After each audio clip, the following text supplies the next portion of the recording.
ารนะครับนิสิตนักศึกษาจากสถาบันเครือข่ายทั้ง16สถาบันนะครับวันนี้ก็เป็นวันที่2แล้วนะครับที่เราได้มีโอกาสพบกันนะครับในกิจกรรมประชุมวิชาการในครั้งนี้นะครับก็เมื่อวานนะครับหลังจากเสร็จสิ้นพาเนลต่างๆนะครับเวทีเสวนาโต๊ะกลมในช่วงเช้าแล้วก็เวที Keynote Speaker ในช่วงบ่ายแล้วยังมีงานเลี้ยงใช่ไหมครับช่วงเย็นไม่ทราบว่าท่านใดได้ไปร่วมงานเลี้ยงเมื่อเย็นบ้างครับขออนุญาตโชว์ตัวนิดนึงครับท่านใดได้ไปงานเลี้ยงต้อนรับเป็นไงบ้างครับสนุกไหมครับผมสนุกไหมครับตัวแทนแต่ละสถาบันมีการชาเลนจ์คาราโอเกะกันบ้างไหมครับมีนะฮะ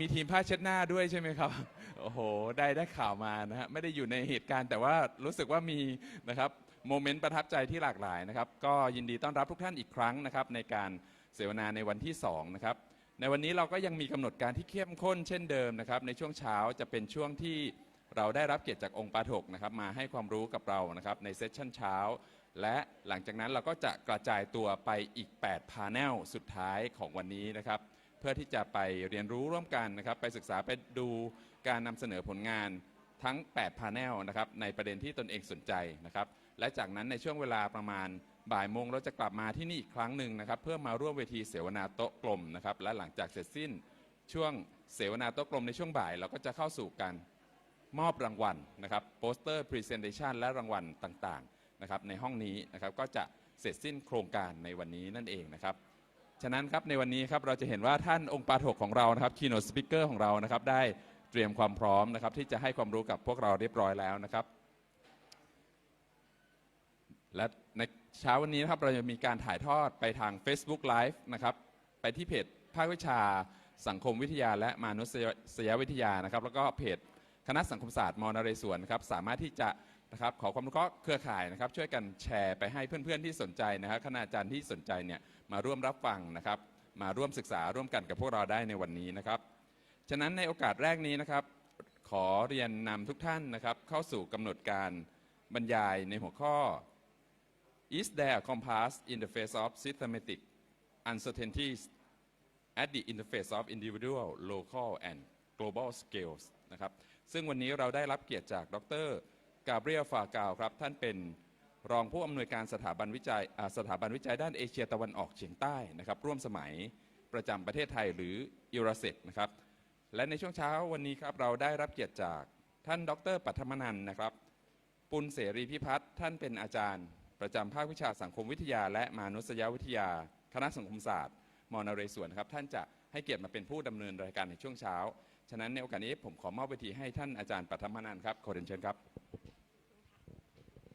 Good morning, ladies and gentlemen. Welcome to the second keynote speech session of the 22nd Sociology and Anthropology Graduate Network Forum, which is held under the theme Coexisting with Uncertainty. Like yesterday, I'd like to give you some information about the arrangement of the session before we start. Please be informed that we will be live streaming the keynote speech to the public on the forum Facebook page as well as the Faculty of Social Science Facebook page. Today, we will also live stream the Q&A session at the end as well. We also have participants who join us by Zoom and Facebook Live.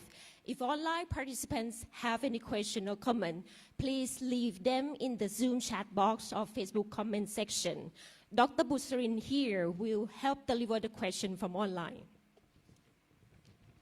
Today, we are honored to have Dr. Gabriel Fagao here with us to give a keynote speech titled, Is There a Compass in the Face of Systematic Uncertainties at the Interface of Individual, Local, and Global Scales? Dr. Fagao is the Deputy Director of the Institute of Research on Contemporary Southeast Asia and the co-founder of Observatory of Political Alternatives in Southeast Asia. He graduated with a PhD in social anthropology from Aix-Marseille University in France.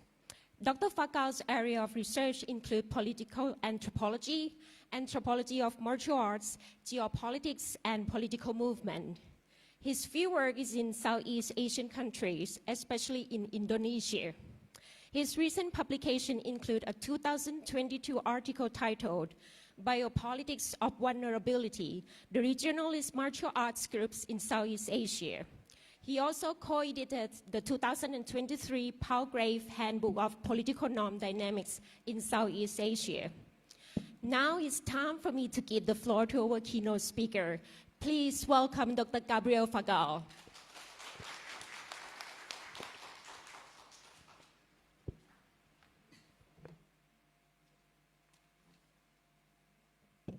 Sawadee krap. Thank you so much for inviting me today. I'm very honored to meet you all. I hope we will have fruitful exchanges after the conference also. I will be here all the day so we can exchange our contacts and information. It will be very interesting for me. The first time I interact with a sociologist and anthropologist from Thailand actually, because at IRASEC, the French Institute of Research on Contemporary Southeast Asia, we work on all the disciplines of social science and on the 11 countries of Southeast Asia. So, having taken my position in early September, I have been in charge of only coordination, and for the moment I could not go to the fieldwork and to focus on my anthropological interests. So now, for me, it's a very pleasant moment to be with you.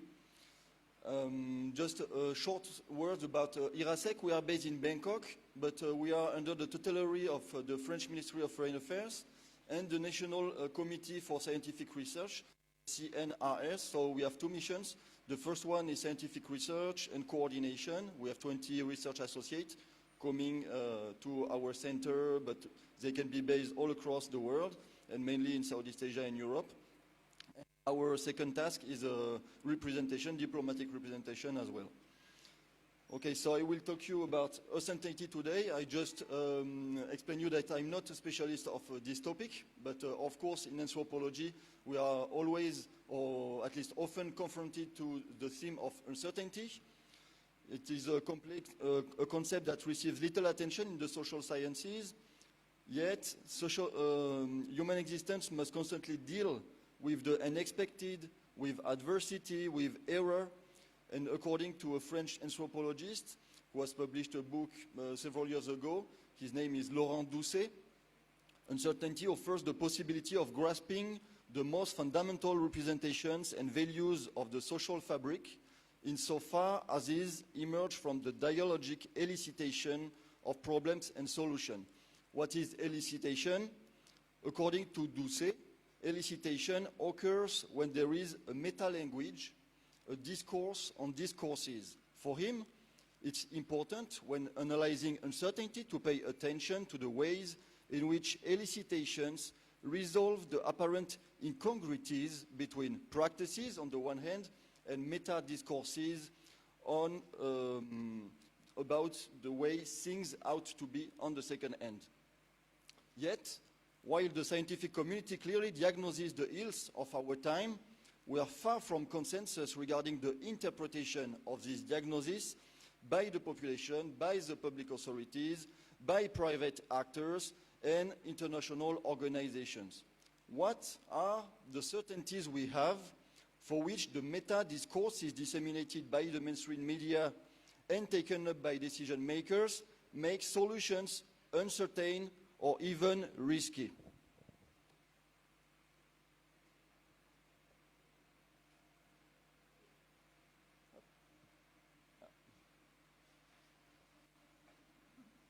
Okay. Okay. Thank you. So the first of our certainties is the terrible climate change we are facing, but still many still doubt climate change is a threat. We know what are the causes of climate change. It's the chains of production, distribution all across the world, and consumption, our ways of consumption.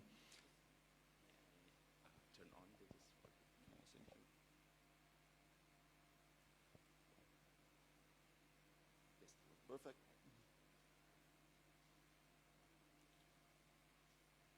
Here is climate change. Thank you so much. So we know the causes, but we know also something that is less reported. It is the differentiated impact we have on climate change, with less than 10% of the population which emit more than 50% of the CO2. And we can see here how the emissions have raised since the industrial era and more sharply since the 20th century. Another certainty that we have is about the loss of biodiversity. It is directly linked to climate change, so from our lifestyles, but also to the way we use our natural resources, particularly the forest and the coral reefs.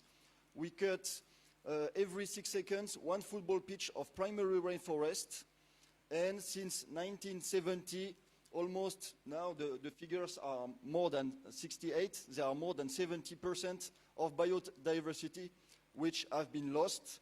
So it is really appealing, and we know it in our intellect that there is a loss of biodiversity, but still it is not still in our hearts, and we don't understand maybe what is the impact, what are the interrelated impacts of the loss of biodiversity. Pollution also is one of the main causes of the loss of the biodiversity. May it be pollution of the air, of water, or of land. And those phenomena of biodiversity loss and climate change lead to zoonoses. In the last 2 decades, we have faced the rise of zoonoses and their acceleration, like Zika, Ebola, influenza, and an array of COVIDs, including COVID-19, the more West known. And we know also what are the causes of the COVIDs and the zoonoses at large. It is intensive livestock farming, the globalization of transport, the loss of sentinel species in the nature which can alarm us about the problems and then can counter and make the disease also disappear, and also the disappearance of natural refuges for wild fauna. One of the factors of climate change is demography. You can see here the trends with an important rise since the industrial era and after. And what is not always asserted is that democracy itself is not the main problem. It has to be correlated in terms of impact, here high, with the population, but with also our ways of consumption, and with T, which is the technological performance of the countries, and it is the interrelation of these different factors which make that there is unsustainable ecological impact and social also impacts. But therefore, one of the main problems is not growth in itself, but it is the poor distribution of the fruits of growth and the absence of international coordination.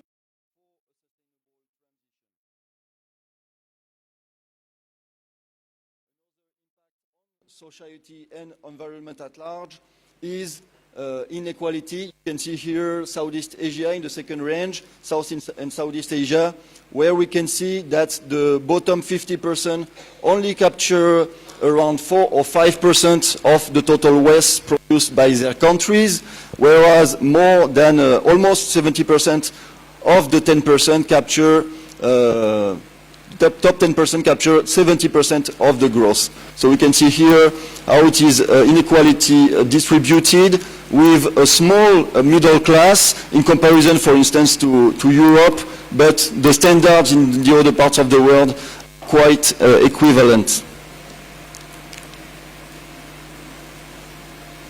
And all these inequalities in the distribution of natural resources lead to geopolitical tensions. And those tensions are very well known, but we don't know how they are organized, particularly under geostrategic underground manners. Here you can see the geopolitical concern of the United States with quite Manichaean, but it is a geopolitical reality of what the international relations, how the international relations are sought, with here key partners in terms of first, second, and 3 degrees, destabilizing actors, areas of concerns and tensions.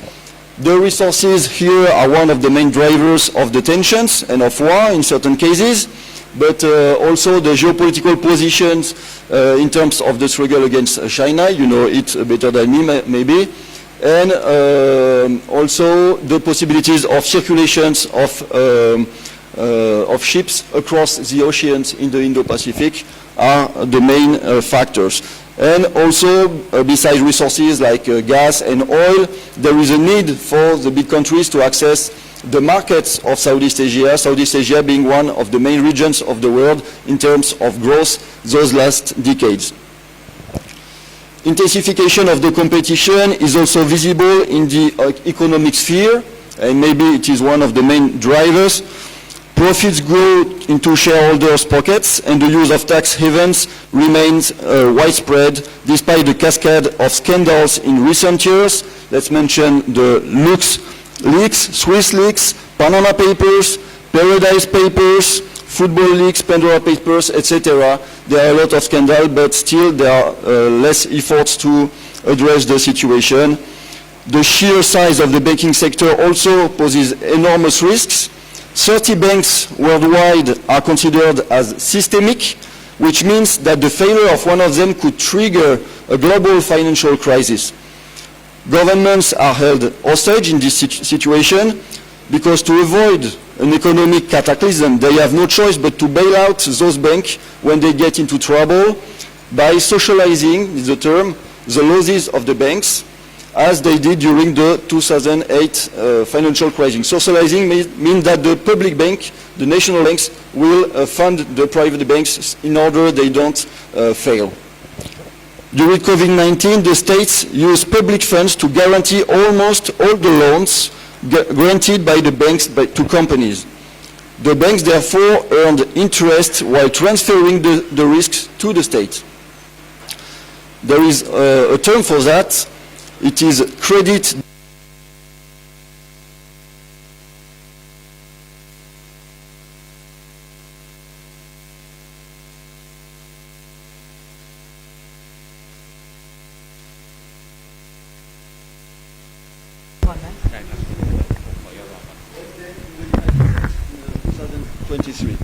So as the saying goes in the financial world, if you are going to panic, panic first. All these factors of instability contribute to creating an individual sense of vulnerability and impasse, and it is reflected in the last report of GIEC in French, which is an international observatory on society and environment, which mentioned depression and anxiety as one of the main diseases of the recent years.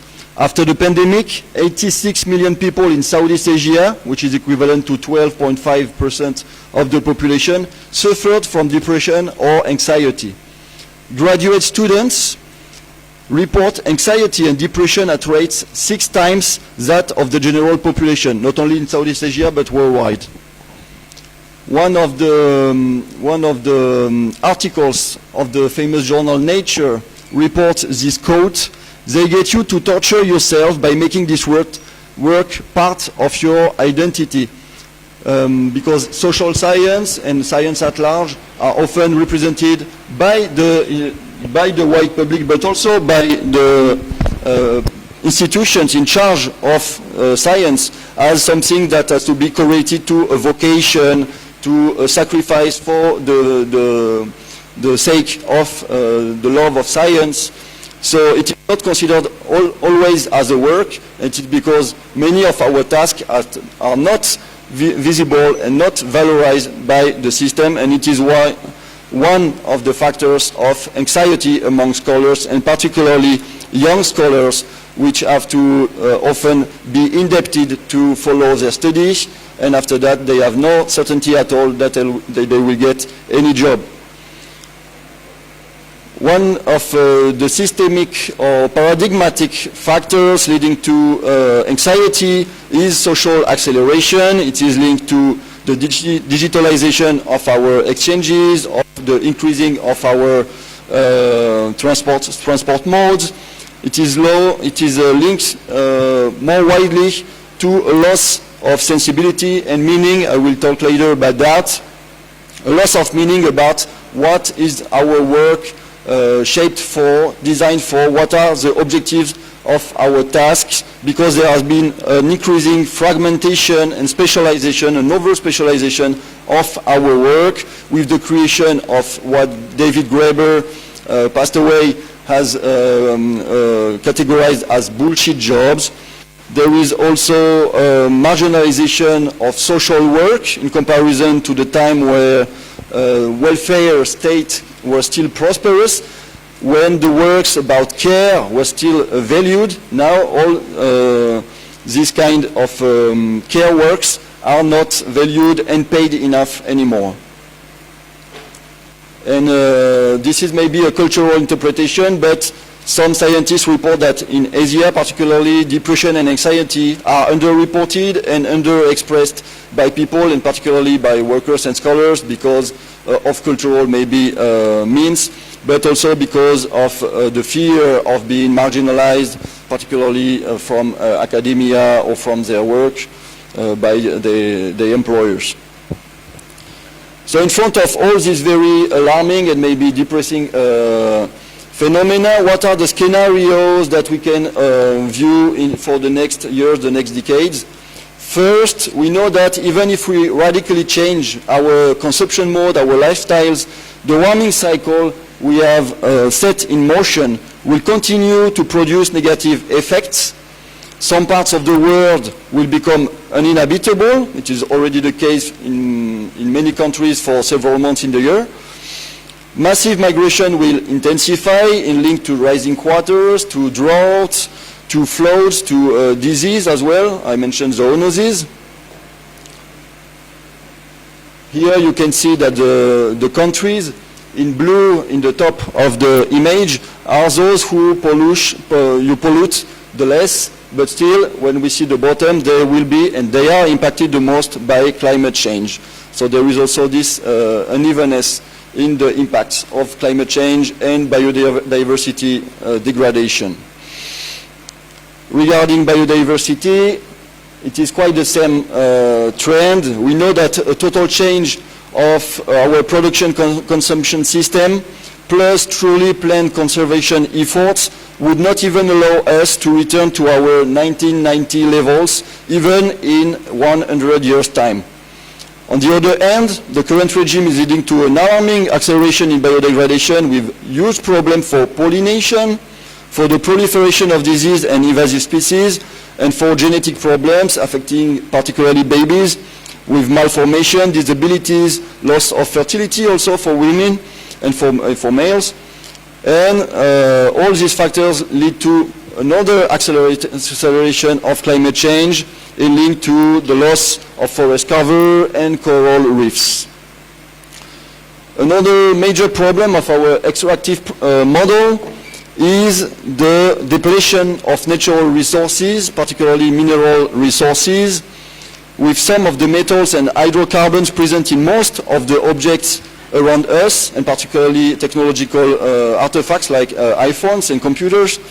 And these resources will disappear in 30 to 70 years. You can see here some of the main resources we use, like, sorry, it's still in French, like silver, gold, but also oil, even sand oils that are now promoted and distributed from the United States and Canada to Europe and soon to worldwide. Even those sands, those sand oils, which are very polluting, will not be sustainable and produce anymore in some decades. So we can see that our growth model is physically unsustainable, and it was already assessed by the Club of Rome in the Middle report as soon as 1972. And we can see here the different trends they had predicted for the decades to come. And we can see the reality in bold trends, in bold lines, which is quite close to what had been predicted by the Club of Rome at this period, which had been very criticized. Many people adopted of the pessimistic visions of the Club of Rome, because at this moment we were in a prosperity of consumption and production and growth, so everything sounded all right. And what is alarming is that the Club of Rome predicted that by 2030 there would be an interrelated collapse in terms of growth, in terms of domestic, of demography, of our resources, services, food, etc. We don't know if it will be the case and if demography will decline.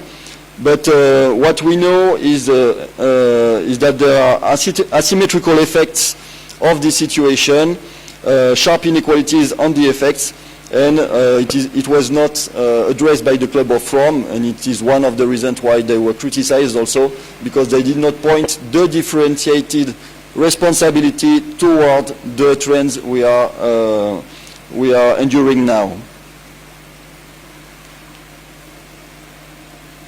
Here you can see the inequalities again about income, where we can see that in Brazil, for example, which is in red, but we could mention Thailand also, which is in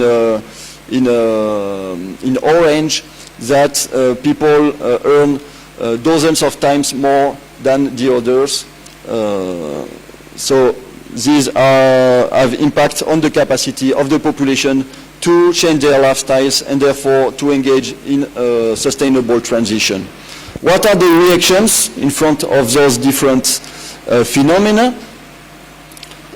So here you can see a map zoomed on Asia with the democratic indexes. We know that to have a sustainable transition, we have to involve the population at large, so the programs are understood by the population, and the recommendations are followed, and the lifestyles are changed with institutional supports. But in countries which are engaged in undemocratic trends or in illiberal trends, it is very difficult to have this kind of public implication, public debate to assess what are the problems and what would be the solutions.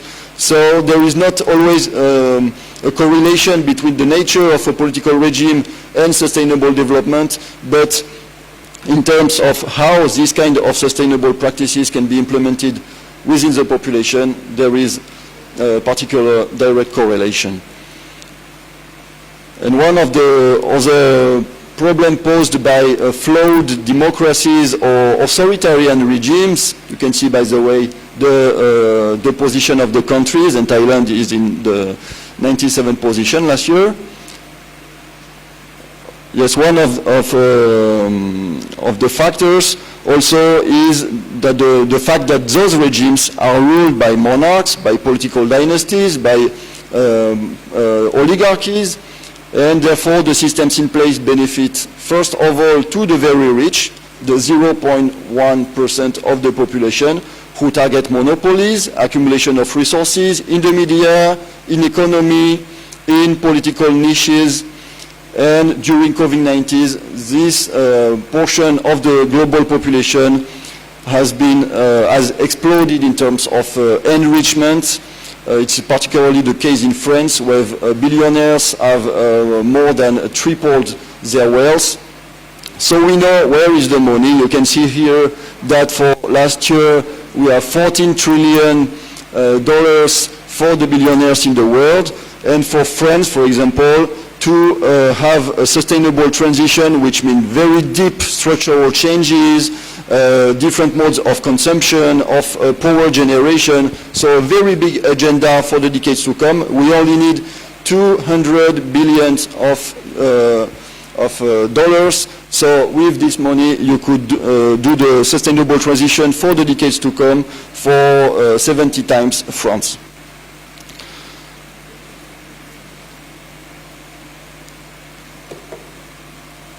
One of the main levers of this capitalization, of this accumulation of wealth by the wealthiest, is linked to the privatization of public assets, with a logic of privatizing the profits and socializing or mutualizing losses. It is what I explained you with the banking system. So when the growth is here, the money goes to fiscal paradise, to tax paradise, and to the pocket of shareholders. But when there are risks and where there are failures, it is the public bank and finally the population who will pay the state in order to pay the banking system and the big investors. So here you can see how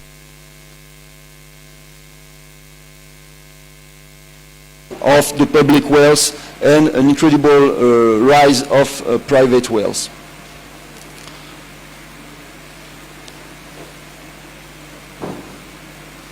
So what are the reactions of the different countries across Asia and the world? Very general trends. Now, what are those general trends for multilateral organizations, international organizations? Let's begin with ASEAN.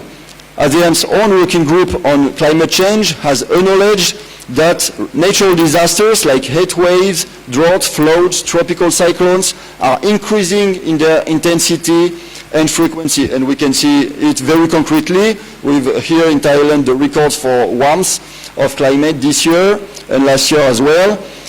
ASEAN's own the 2015 ASEAN Charter sets out that ASEAN is committed to ensuring sustainable development, and the ASEAN Community Vision 2025 emphasizes a regional focus on environmental protection.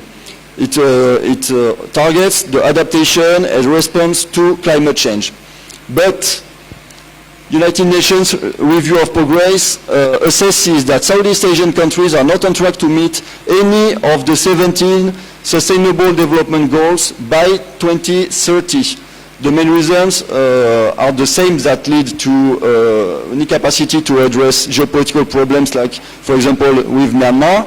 It is the questions and the principles of sovereignty and consensus and the principle of non-interference which make that there is quite a stagnation and immobility from the association. And here is the Sustainable Development Goals themselves, which are prone to be criticized by scientists and experts because of different reasons, like the goals are non-binding, so it's the same case than for ASEAN. Each country is being expected to create their own national or regional plans. A second important factor is that there is an adherence to the same pro-growth, neoliberal model of development that underpins most of the problems that the SDGs, the Sustainable Development Goals, are trying to address, including climate change, and the third one, I have been addressing that, is inequality, which is not addressed by the SDGs. So as far as international organizations are concerned, plans to combat environmental and social degradation are based on neoliberal theories of resilience rather than transformation. In this resilience paradigm, the role of the state is diminished and superseded by private-public partnerships and contracts promoting technocratic solutions. This trend actually is totally in line with the demarketization policies which are endorsed by the multilateral development organizations like the World Bank or the ASEAN Development Banks since the end of the post-Washington consensus, so since the beginning of the 2000s. In fact, aid agencies favor fragmented social action and one-offs rather than systemic approaches for change. It is one of the phenomena which has been documented by Rosalia Sciortino, a scholar from Mahidol. She's Italian actually, in a recent Routledge book chapter, which is about the failure of aid in Southeast Asia, and she shows how aid which earlier was distributed equally among NGOs with very different agendas, including structural agendas. Now it is only used for NGOs in line with the policies of the governments or which target very specific problems like, for instance, poverty. But NGOs which have more structural agendas and are more critical and want systemic change, what are the causes of poverty, for instance, they are less and less funded. Yet, we know in many cases what are the roots of unsustainable development, and this is an initiative which is called One Health, which has been tasked by different multilateral agencies since decades to assess what are the roots of zoonoses, what is the relationship between human health, animal health, and vegetal health, flora health. And they have shown what are the drivers of unsustainable development, but still they only produce reports, make big conferences, very well paid, but have you ever heard any country addressing the causes of COVID-19, which are, for instance, intensive livestock farming? So in front of this immobility, what are different alternatives that could lead to change? Of course, I will be partial because it's only a keynote. It is not a whole semester of teaching, but I will focus on alter global visions with the experience of different grassroots organizations and movements like La Via Campesina, which work at the beginning in South and Latin America with farmers who had no land. And more recently, since 2 decades, they are worked in, here in Southeast Asia, in Indonesia, for example, with the Sarekat Petani Indonesia, or in Thailand with Assembly of the Poor. Other inspiring movements are organizations, actually, like ATTAC or Oxfam, which promote alter global visions to have ecological diplomacies, national agendas in favor of sustainable development. So 2 gross and big principles are envisioned by those actors. The first one is from a socio-economic order. It is about the demand side policy with a principle which is philosophical actually, which is governing from the needs of the population and of the countries rather than the supply of private actors. So we will not govern because this or this enterprise want to sell a product. We will not accommodate them. We will accommodate the population because they need education, health, public service at large. And the second is do not take more from nature that it can replenish. So it's a very reasonable, I think, idea about what should be sustainable. We know that this year, by early August, we will have consumed 1.5 of the capacity that the world can produce. So 1.5 planet will have been consumed this year. And 30 years ago, it was in November. Now it is in August, maybe next year in June. So we would need 2 planets a year to survive, 3 planets actually.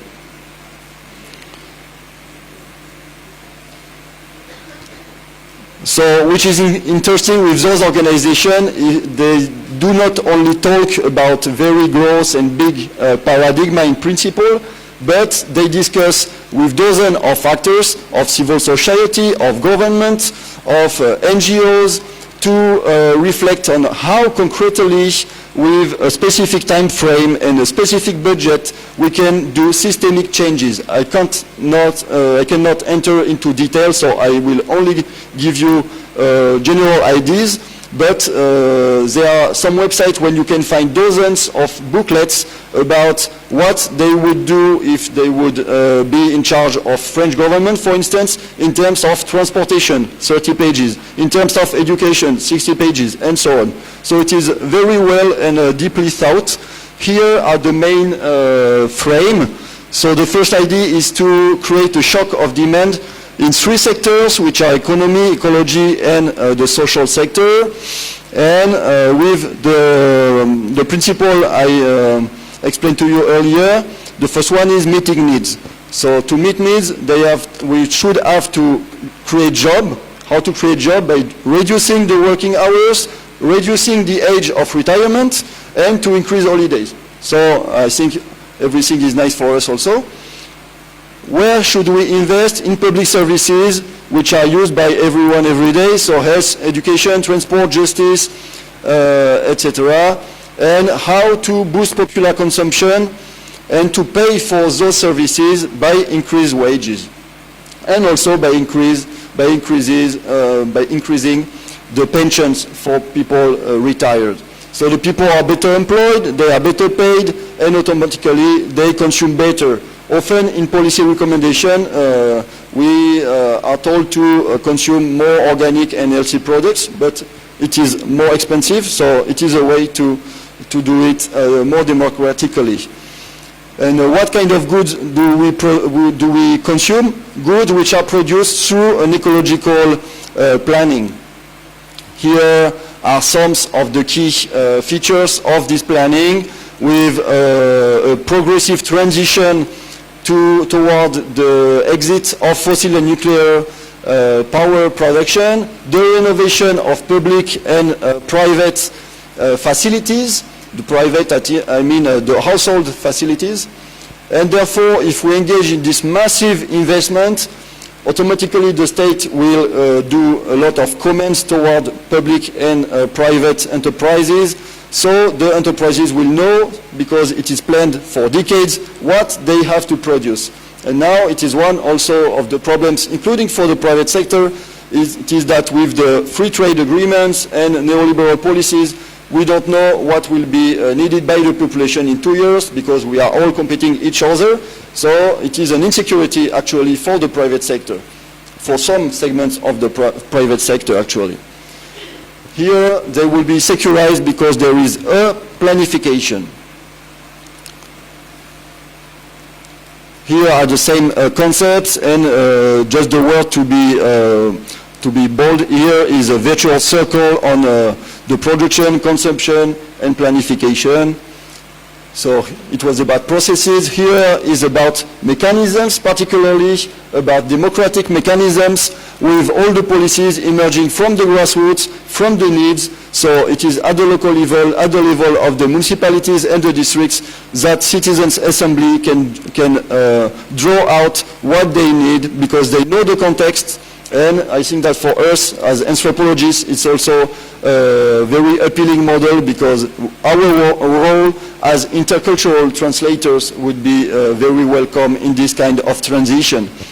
After that, different organizations with expertise and knowledge on how to implement programs, how to propose alternatives to the citizen assemblies could be also consulted. And particularly research laboratories, so social scientists as well.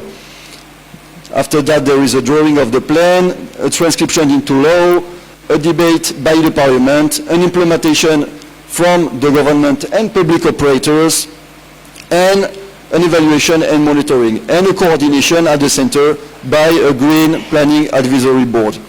And after that, at the end, the citizen debates again about what has to be changed. So it is always processual and changing.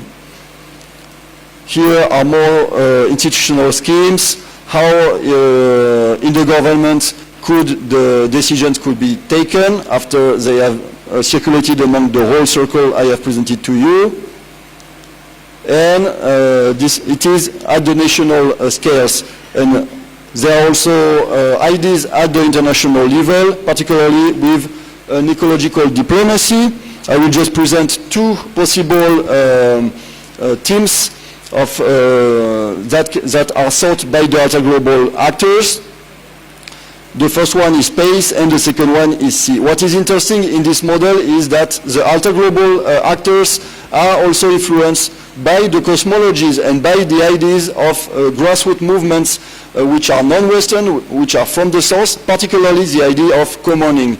Commoning does not come from Western NGOs, it comes from the grassroots, and it has been particularly vehicled and made public by La Via Campesina. So here are two comments to humanity that could be defended. The first one is space. To promote space programs that respect the general human interest and the 1967 Space Treaty. And this treaty rejects projects that reintroduce a logic of appropriation of resources or territories. And it rejects also projects that favor the weaponization of space capabilities. It is not that abstract, because you see how Elon Musk and the United States and other countries are weaponizing now the space and are appropriating parts and segments and routes into the space. Now, even in the mountains of northern Thailand, you can't see the space without the satellites of Elon Musk. So, and there is also the Artemis Agreement proposed by the United States, which wants to formalize this appropriation of space. Regarding the sea, the Alta Global movement wants to go further than the SDGs by having the sea recognized as a common good of humanity by the United Nations, and to establish an international legislation to sanction maritime pollution, because now there is no regulation at all almost of what can do the ships do in the ocean. So national scale and global scale and the more individual scales also are addressed and would be automatically addressed by upper scales changes. So what are the main trends in the recent decades? Our body and minds are saturated by consumption behaviors, the use of technological artifacts, social media relations, and ephemeral emotions. I don't say there are not also very positive and pleasant aspects of those different dimensions. But we disregard more profound components of our subjectivities, like the generation of imagination, expression of emotions, training of creativity, spiritual exercise, and at large, these activities require a change in our behaviors toward space and time. By allowing ourselves to rest and wander, we could revive our capacity to dream and welcome unexpected encounters, not only with the others, but with an environment that we discover as most colorful, diverse, emotional, and sensible. It is at least what is acknowledged by the thinkers and the scientists engaged into the sensitive turn. In France, it is a common trend now, the sensitive turn, so there are different anthropologists and sociologists particularly, which are addressing this need for resensibilization of the subjectivities in order to be more aware of our interrelations together as humans, but also with other living species and elements of the environment. And for this part, it is very inspiring to do anthropology with other societies, which have other cosmologies than ours. But the individual changes should also be sustained by institutions, particularly by public institutions, and therefore there is a need to rescale the interactions between individuals and institutions. For instance, personal development practices like artistic activities, wellness activities, which are too often the paragons of individualistic privilege and levers of social distinction, must be politicized and institutionally supported. Politicized, it means that we should be more aware and to assess what are the inequalities in terms of access to those activities. So we know that without money it is difficult to be engaged, for instance, into a gym or an artistic group, particularly in Bangkok or in big cities. Good individual practices, ecological or solidarity-based, must be coordinated by the local territories and the states by two means: through financial support for the precarious, but also through tax for the most equipped. So it is a reviving of the principle of redistribution and of state welfare.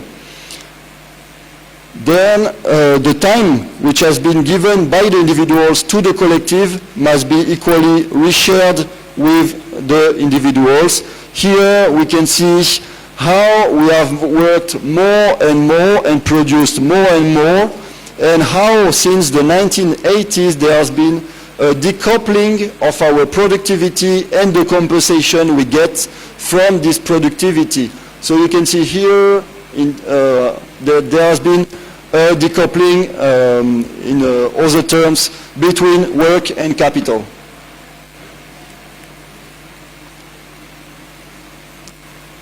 So I have told you some words about alter-global movements, but we can think about more mainstream or conventional movements, which are social movements. And in Southeast Asia, there have been many. In Thailand in 1973, in the Philippines in 1986, in Myanmar in 1988, and Indonesia and Malaysia with the Reformasi in 1998. So there in Southeast Asia, you can find a very big array of social movements, starting from small initiatives and local initiatives, like public kitchens. They have been very helpful during COVID-19, and they are very important during crises in general. But we can find also motorcycle cooperatives to struggle against the monopolies of Grab or other kind of platforms, predatory platforms. We can find also the implementation of short circuits by associations of peasants, and also the development of food sovereignty areas, which enable people to gather among different families and to have alternative way of life, or at least alternative circuits of production consumption, and sometimes education also means which are more alternative and autonomous. And besides those small grassroots levels, some organizations have tried to scale up or to scale out the initiatives. We have seen mass demonstrations even in the recent years, be it in Indonesia, in the Philippines, or here in Thailand, of course. And there have been the burgeoning of People's Party, actually the burgeoning and the collapse and the burgeoning again. Now in Indonesia you have the Labour Party. I will not talk about Thailand because you know better than me. And there are also transnational alliances. Let's think about the Milk Alliance, which has not a particular agenda but more general ideas about how democracy and more participatory political life should be. And still, these are important networks to promote the agendas of the different movements. So the Milk Alliance particularly has been able to gather activists from Thailand, Hong Kong, Taiwan, Myanmar, the Philippines, and India. And we can find also movements with more specific agendas like La Via Campesina and the other alter-global actors I have presented earlier. What is the role now of science, and particularly social science, to reflect and maybe to act, if it is our role, any of our roles, to a societal and environmental transition or bifurcation? There is a difference between transition. Transition, it only means that we pass from a state to another in a continuum, and bifurcation, it is more radical because we change totally the principles of our path. Traditionally, our tasks as social scientists have including teaching, research, but today they are supplemented by an ever-increasing number of proposals that have to be organized, written, submitted, by also outreach and interaction with policymakers, with the media, with industry, and also by administrative meetings and a seemingly endless stream of emails that we have to address every day. So we are expected to deliver short-term results, and a number of metrics put us in competition with our peers. Under this growing pressure, we are losing often the depth and holistic interdisciplinarity of our projects. So the question is how to decelerate science and create spaces for free thinking in the context of privatization of science on the one hand, and in the context of liberal regimes and authoritarian pressure on the second hand. So I will show you different examples. The first one is a strategy of self-defense. So we can see the burgeoning of very multiple networks struggling for academic freedom. Here is the Indonesian one, but I know that in Thailand, in the Philippines, they are also. Here in Maidol, there is a program called ShapeC, and they are organizing next week, I think, a series of webinars on academic freedom in Asia, beginning with Iran, so it's an extreme case, but I invite you to follow their activities. There are also attempts to create networks, not particularly to struggle or to be engaged in to struggle, but at least to reflect on ongoing struggles, what it means, what are the agendas. So here is the Alter-C networks. It's one of the, it's a small observatory that I have contributed to fund. I invite you to check our activities. There are also across the world many initiatives to reflect on the degrees of engagement with social movements. As I told you, Alter-C has no pretension of being engaged with social movements. Instead, we only do research about social movements, and the lines sometimes are very thin. But some initiatives are much more radical, like the Interfaith Journal, which is designed to do research for and about social movements. So they are much more engaged. But we could mention also initiatives like in Scotland with the Edinburgh University Social Justice and Community Action, or in Spain with the ULEX Movement Training Center in Catalonia, or in Maynooth in Ireland with the MA on Community Education, Equality and Social Activism, where the students are offered to join a social movement and to study from the social movement, and in many cases to contribute to the activities of the movement. In Southeast Asia also there are some, like in West Java in Indonesia, with the Agrarian Resource Center, but I could mention many of those initiatives.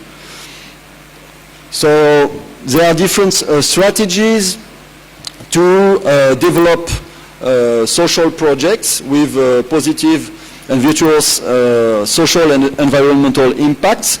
The first one is the most well-known. It is the scaling out or push scaling, which is a deliberate replication and dissemination of core principles that may be adapted locally. The mean is not to take a project and to bring it to another place, but just to take core principles and to see how it can be adapted in other fields. There are also scaling up or pull scaling, which is the taking into account the general context of a social innovation. Sorry, come back. Taking into account the general context of a social innovation, of a project.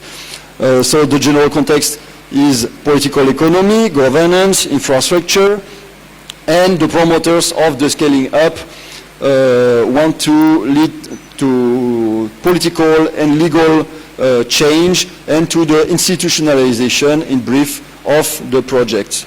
And the third one is the scaling deep. It is a cultural change, a cultural scaling, by broadening the scope of a problem to reveal its systemic or roots causes.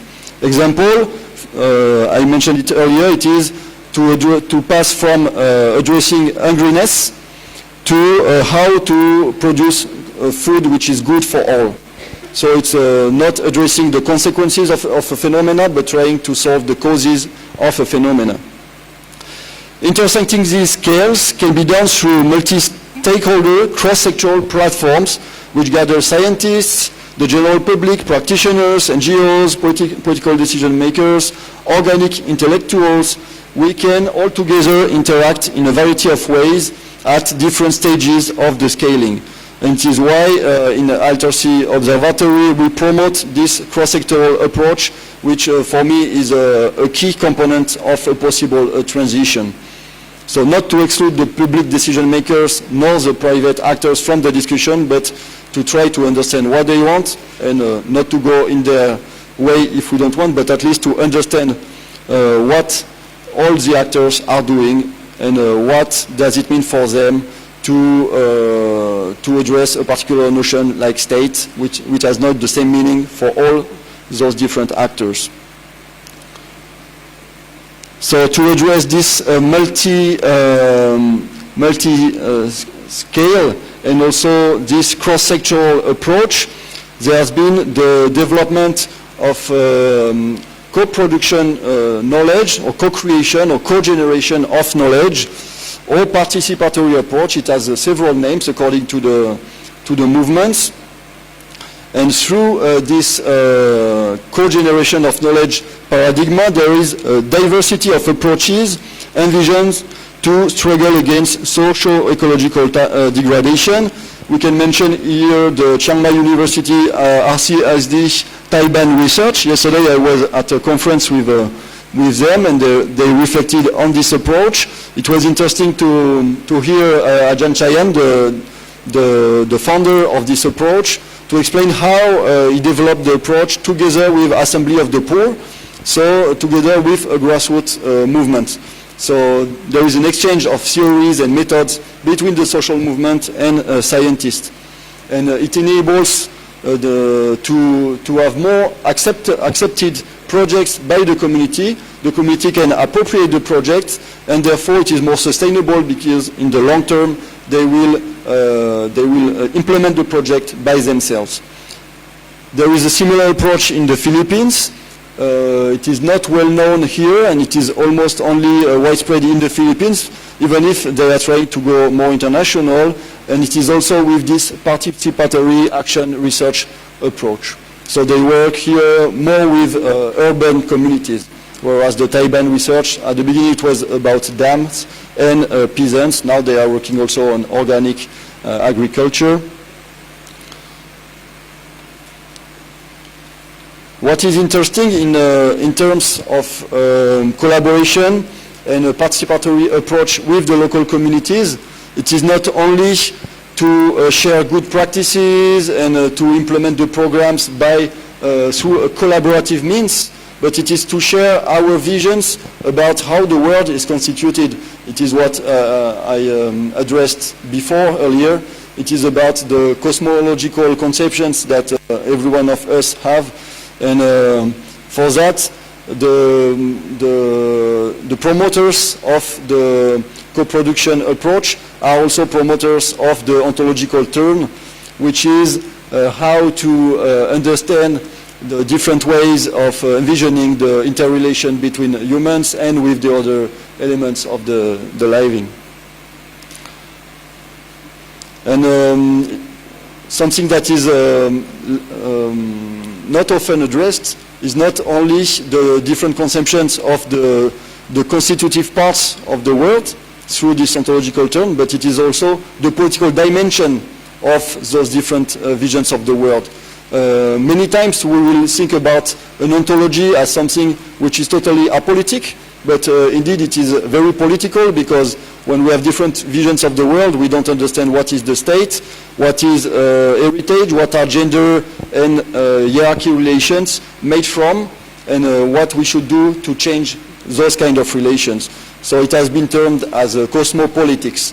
I invite you to inform you about that. It is not something that is much discussed for the moment, except in very specific scientific circles.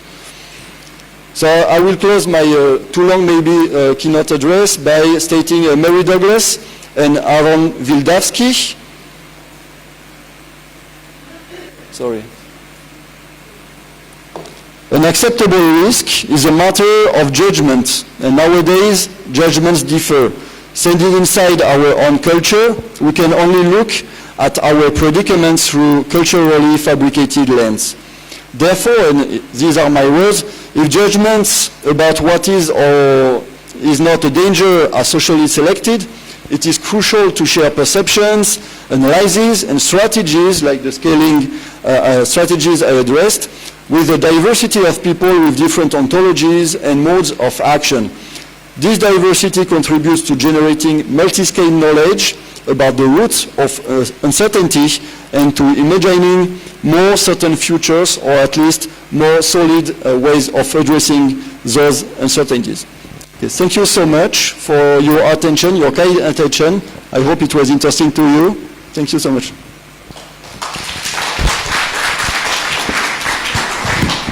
Thank you very much for a very insightful speech. So Dr. Fakao gave us a macro level view of issues in various dimensions. There are uncertain, volatile impacts, and what we, not as individuals, but a diversified global effort can tackle these problems.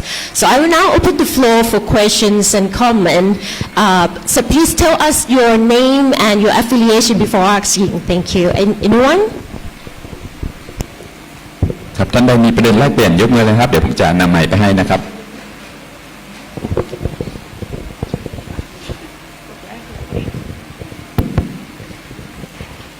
Should I stand up? Hi. Thank you very much for a very interesting presentation.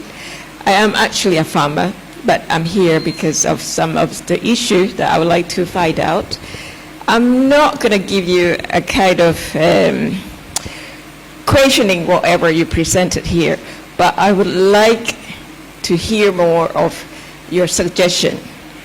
So I have addressed myself that I'm a farmer, and what am I trying to do just now is try to move a little bit from the bottoms up, you know, because of the organic farming or organic agriculture in Thailand is kind of a little bit of struggling. That's from my point of view.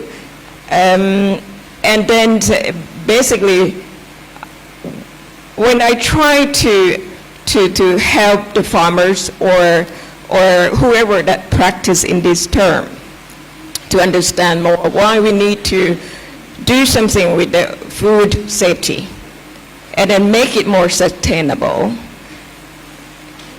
So I have come up with the idea to create some kind of market, and in that market to serve the knowledge, to serve the financial stability, to serve whatever that in terms of our group, we move together, understand together, and try to do things together. Is there anything to do with us that you can give us some suggestion to make it better, or in terms of your point of view? Because I can see some kind of this market that happened in France, in where else, but we are now in Thailand have just started. I think no less than 10, 15 years, you know. So I would like to ask for your suggestion, basically. Thank you very much. Thank you. I feel flattered to be asked for some advice. I think I'm not, I'm not strong enough to provide you some advice. I was trained as a farmer for 1 year after my PhD, because PhD was so depressing. You know, you produce a lot, and after that, a lot of uncertainties. What will I do with 700 pages? Will I get a job? And I can't bear my computer anymore. So I want to come back to the land and to make something that is concrete, which is to make some food, or at least to see some vegetable growing. It is very exciting, you know.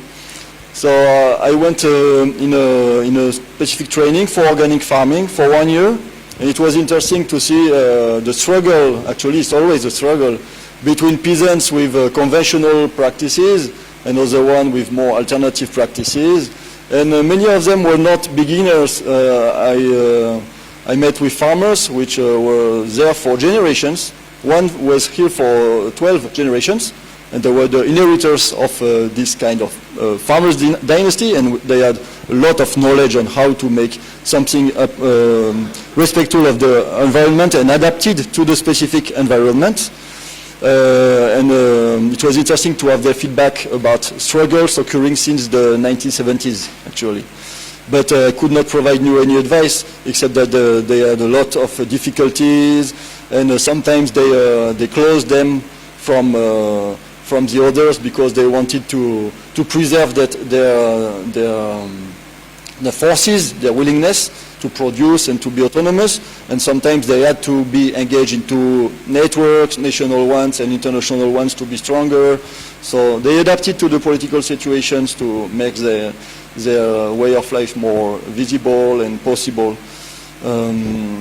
What is interesting in France, it is that those farmers have been able to develop strong networks, and there they have political impact, and in the long term they have an impact on how agriculture, organic agriculture, is perceived. So now in this particular area, when I was trained, they developed like farmer shops, so like a cooperative actually.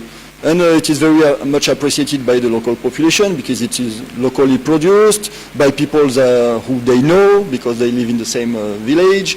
And the children can also get this food into their schools. So a key component was how the public authorities were appealed, summoned to do something. and it was the main driver maybe of systemic change. It is when the municipalities were approached and implemented programs so the local farmers can give their production to the public collectivities, which are the schools, but also the place where the pension places, the hospitals or the clinics. So all these public institutions where you consume a lot of food actually are a security for local farmers. They know that there are how many people will eat here, when, so it is very easy also because you have to know your production calendar when you are a farmer. When can you, particularly in France because there are many seasons, you know. So when can I produce this one, when can I harvest this kind of product? So I think the main driver is this public institution awareness of the fact that there is a need and a willingness from the population to consume good and local products.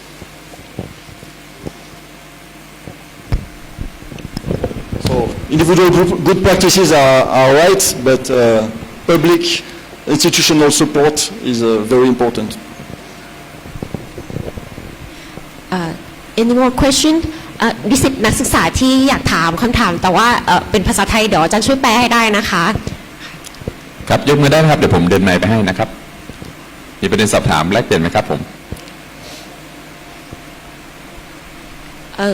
So now we ask some questions from our online platform. Okay.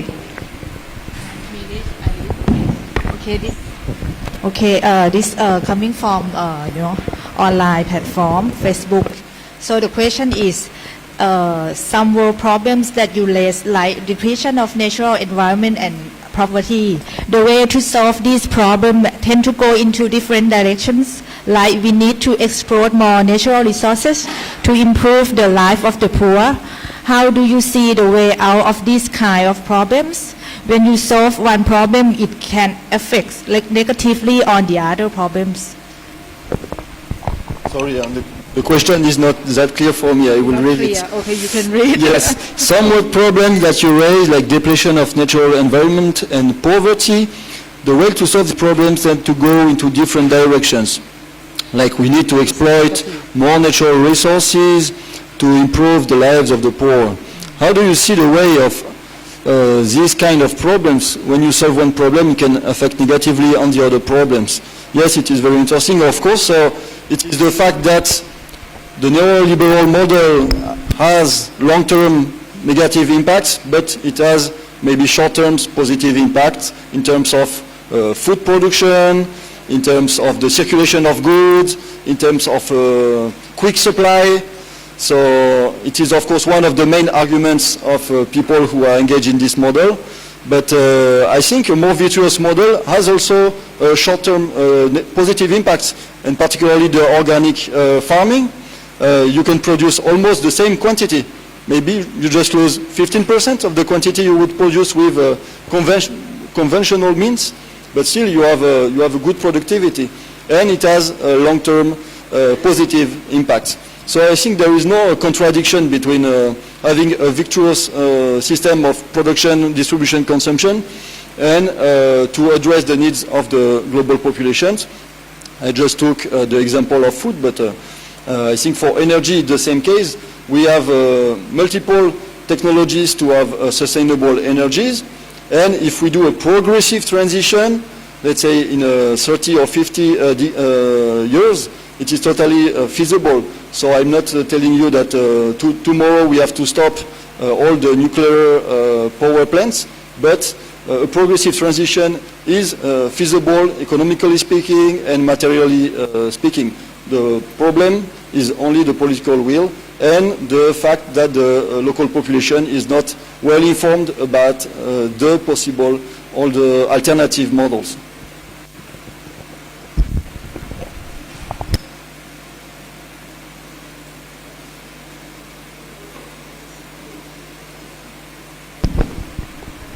Any more questions from the floor? Okay, if no, thank you very much, Dr. Fagal. Thank you so much. ขอบคุณค่ะขอบคุณค่ะ So I think this is the end of the keynote speech session today. After this session, we still have our seminars going on after the break. So please feel free to join the panel you are interested in. Thank you. เชิญคุณยอด ครับ ค่ะ ขอเวลาสักครู่นะครับสัก3 นาทีนะครับเพราะว่าเป็นข้อมูลสำคัญนะครับขออนุญาตประชาสัมพันธ์ต่อเนื่องครับในช่วง2 วันนี้นะครับกิจกรรมที่ผ่านมาครับก็อยากจะขอความอนุเคราะห์ทุกท่านนะครับได้ร่วมประเมินกิจกรรมนะครับจากเมื่อวานที่ได้บอกไว้แล้วเราจะมีแผ่นรวม QR code ลายแทงนะครับจะมี1 QR code ที่เป็น QR code ประเมินกิจกรรมนะครับขอความอนุเคราะห์ท่านสมาชิกเครือข่ายจากทุกสถาบันเลยนะครับช่วยประเมินกิจกรรมให้เรานิดหนึ่งนะครับเพื่อเป็นฟีดแบ็กให้ฝ่ายจัดนะครับเพราะปีหน้าเราก็จะต้องมีฝ่ายจัดในสถาบันใหม่นะครับเพื่อจะนำฟีดแบ็กตรงนี้ไปทำให้ดีขึ้นในปีต่อๆไปนะครับก็จะเป็นประโยชน์ต่อสถาบันที่จะเป็นเจ้าภาพในครั้งหน้าด้วยนะครับฉะนั้นขอเน้นย้ำครับขอฝากนะครับขอความอนุเคราะห์ประชาสัมพันธ์ในการประเมินโครงการให้เรานิดหนึ่งนะครับและนอกจากนั้นครับที่สำคัญเลยในเวลาบ่ายโมงตรงของวันนี้นะครับมีการปรับเปลี่ยนห้องประชุมสมาชิกเครือข่ายเล็กน้อยนะครับจากเดิมที่เรากำหนดไว้เป็นอาคารคณะสังคมห้องราชพฤกษ์นะครับเราขออนุญาตนะครับอำนวยความสะดวกให้ท่านนะครับไม่ต้องเดินไกลนะครับขอเชิญตัวแทนเครือข่ายทั้ง16 สถาบันนะครับประชุมร่วมกันที่ห้องนี้เลยครับ309ชั้นนี้แหละครับห้องจุดด้านหลังจุดลงทะเบียนนะครับขอเชิญตัวแทนเครือข่ายทุกท่านประชุมร่วมกันเพื่อคัดเลือกสถาบันเครือข่ายในครั้งต่อไปนะครับอยู่ใกล้ๆนี่เลยนะครับและนอกจากนั้นครับในเซสชั่นบ่ายนะครับเราจะมีพาเนลเสวนาโต๊ะกลมนะครับหลังจากนั้นเราก็จะมีการมอบรางวัลโปสเตอร์พรีเซนเทชันต่างๆเราจะมีการยุบรวมนะครับเนื่องจากว่าห้อง309ได้จะเป็นห้องประชุมเครือข่ายแล้วนะครับจากนั้นจะขอเรียนเชิญนะครับณตอนนี้หากใครฟังอยู่ที่ห้อง309ตอนบ่ายพาเนลเราจะเวทีเสวนาเราจะควบรวมอยู่ห้องเดียวนะครับจะขอเชิญทุกท่านที่อยู่ห้อง309มาอยู่ห้องเดียวกับเราตรงนี้นะครับทั้งช่วงเสวนาโต๊ะกลมและช่วงมอบรางวัลนะครับจะมีการจัดนำเสนอเสวนาในห้องนี้ห้องเดียวนะครับห้อง309จะกลายเป็นห้องประชุมนะครับผมและข่าวดีครับเมื่อวานนะครับได้รับฟีดแบ็กจากสมาชิกเครือข่ายหลายๆท่านนะครับที่มีความประสงค์จะอุดหนุนผลิตภัณฑ์ชุมชนนะครับปรากฏว่าของหมดขายดีเป็นน้ำเดท่านะครับของผลิตภัณฑ์ชุมชนหมดครับวันนี้ชุมชนเลยไปเร่งกุลีกุจอหามาครับบอกว่าวันนี้มีของมาเติมครับฝากประชาสัมพันธ์ให้หน่อยนะครับชุมชนมีของมาเติมนะครับผลิตภัณฑ์จากทั้งของวังส้มซ่านะครับมีเรื่องของหมี่ซั่วนะครับกล้วยตากนะครับบางท่านอาจจะไม่มีเวลาเดินทางไปวัดใหญ่เองเราอำนวยความสะดวกนำกล้วยตากมาให้ถึงที่เลยนะครับมาพิษณุโลกแล้วต้องมีกล้วยตากเป็นของฝากติดไม้ติดมือไปนะครับฉะนั้นชั้นล่างนะครับก็จะเป็นสามารถที่จะไปอุดหนุนกันได้และนอกจากนั้นครับเรายังได้รับความอนุเคราะห์จากคณะสังคมศาสตร์มช.